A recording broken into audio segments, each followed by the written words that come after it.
పసుపు కుంకుమ పెట్టి ఉడి బియ్యం పోయరే, పచ్చని గాజులేసి ఉడి బియ్యం పోయరే. పసుపు కుంకుమ పెట్టి ఉడి బియ్యం పోయరే, పచ్చని గాజులేసి ఉడి బియ్యం పోయరే. సౌభాగ్యదాయినికి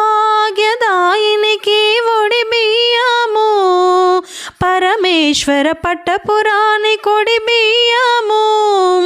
పడతులంతా వచ్చి ఉడి బియ్యం పోయరే,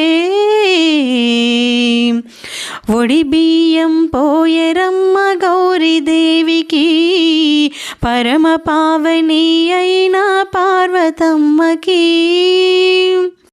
పోసేవారు పొయ్యండి ఉడి బియ్యము, చూసేవారు చూడండి ఈ పండగను. పోసేవారు